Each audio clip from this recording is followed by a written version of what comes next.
pessoal, muito bom estar aqui com vocês de novo para mais uma aula, tá certo? Nós vamos dar a sequência da terceira parte, né, do estudo só de bibliologia, e é um panorama que a gente está fazendo aqui do Antigo e do Novo Testamento.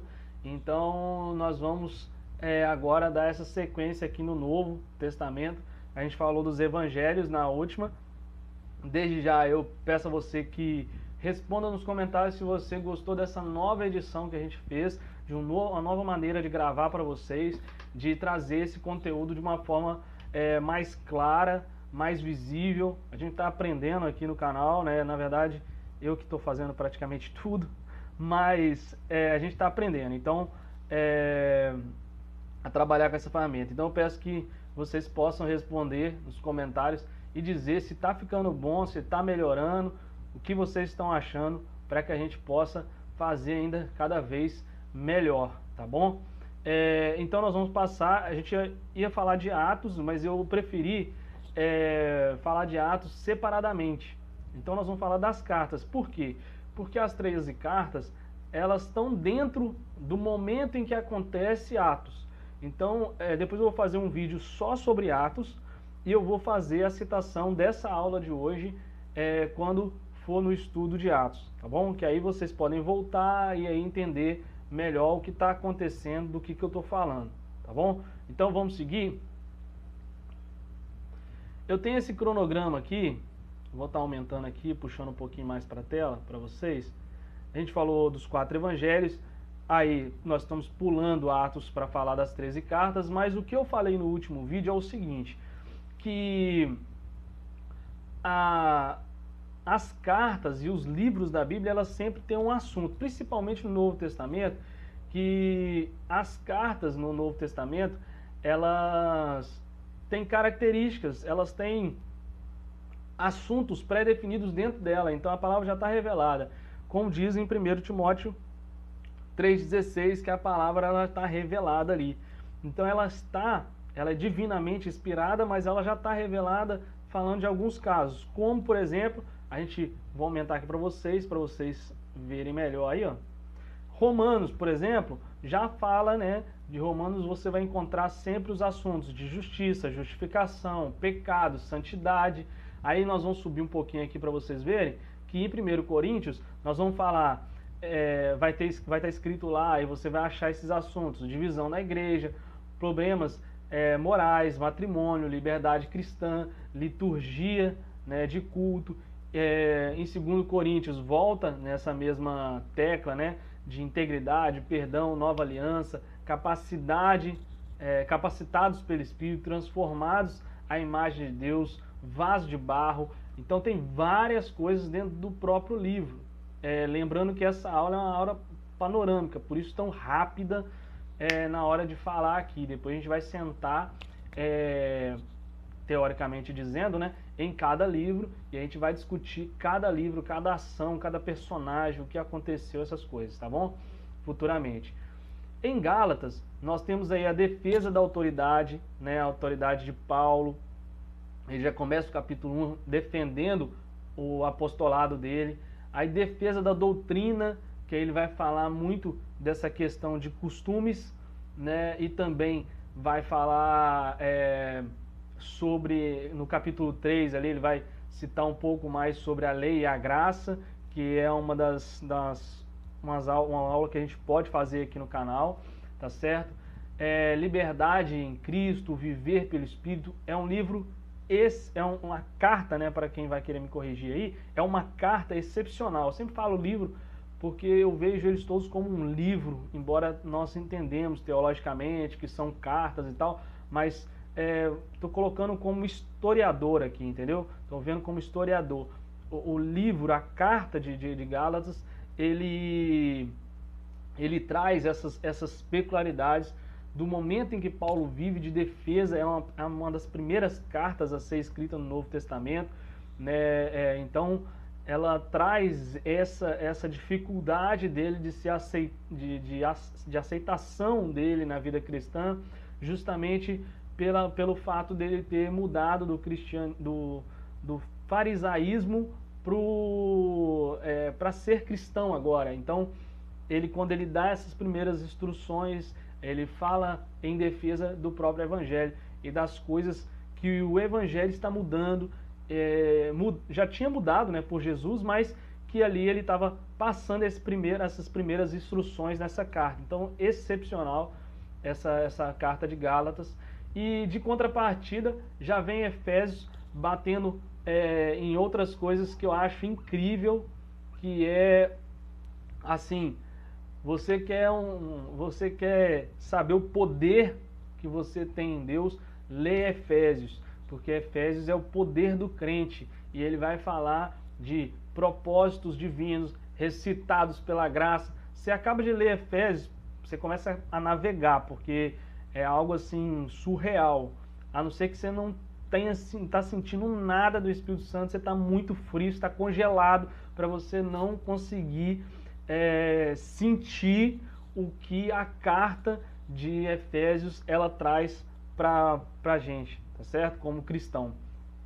Aí depois nós temos Filipenses, que vai falar aqui, ó, esse do meizinho aqui, vida digna do Evangelho, imitadores de Cristo, mensagens do Evangelho, né, que vai falar aí sobre Timóteo e Epafrodito, que são coajudadores, né, de Paulo nesse momento, nesse início de tudo.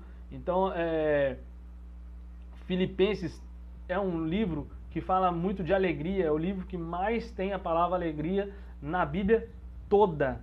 E é uma história peculiar em Filipenses, porque Filipenses, quando foi escrito, Paulo estava preso. Então é muito show você prestar atenção nesses detalhes que a Bíblia traz pra gente, e que depois a gente vai trabalhar mais esse livro, essa carta. Eu sempre vou ficar toda hora falando isso, porque eu vejo, igual eu te falei, eu já falei aqui, eu vejo tudo historicamente, às vezes aqui, então o meu modo de olhar, o meu modo de falar vai ser sempre assim, livro, livro, livro, mas é porque eu estou vendo historicamente, eu fico sempre pensando historicamente de como aconteceu cada coisa, então por isso que eu fico falando livro, mas é carta, tá?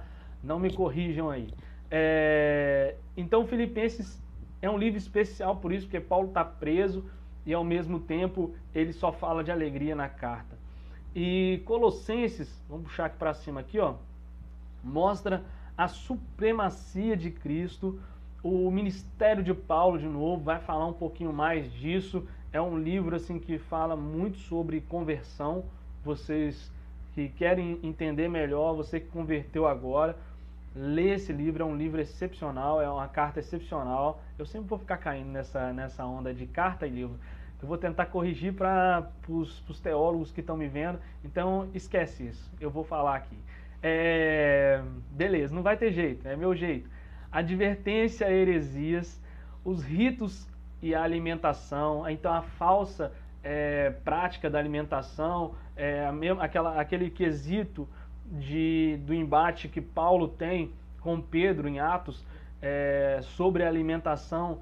Ele vai estar falando um pouco mais aqui dessa hipocrisia, entre aspas, né, que aconteceu ali de Pedro, ele, por um momento, achar que ele tem que fazer o que ele tem que fazer quando as pessoas não estão vendo, mas quando as pessoas estiverem vendo, ou seja, um Paulo da vida estiver me vendo, quando alguém que sabe a verdade estiver me vendo, eu vou agir de outra forma. E é o que muito acontece nos dias atuais, e esse livro ele fala um pouco mais disso, e o exato momento que aconteceu isso na história de Atos, do livro de Atos, ali você vai ver exatamente esse teor, né, de talvez você quer pregar sobre isso, é uma boa escolha, tá bom?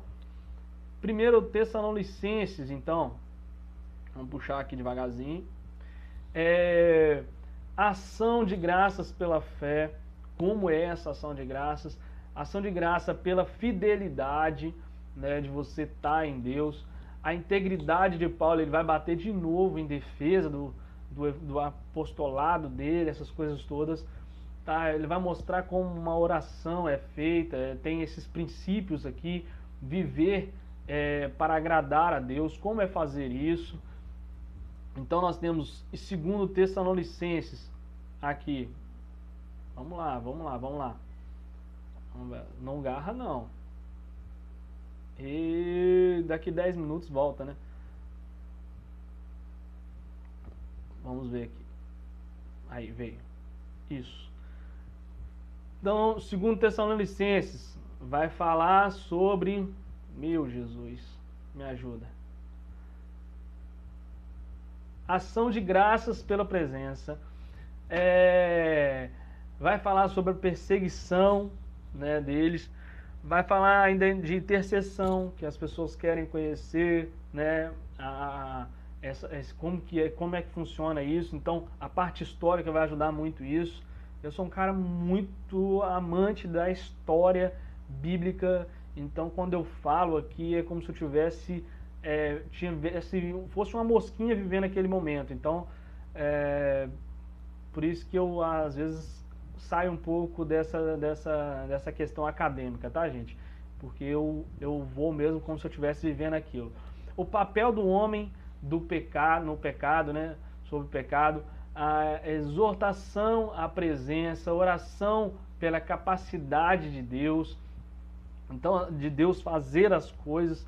Você tem todos esses ensinamentos. 1 Timóteo, eu acho, 1 Timóteo, 2 Timóteo, 3 Timóteo. Vamos lá. 1 Timóteo, 2 Timóteo e Tito, desculpa.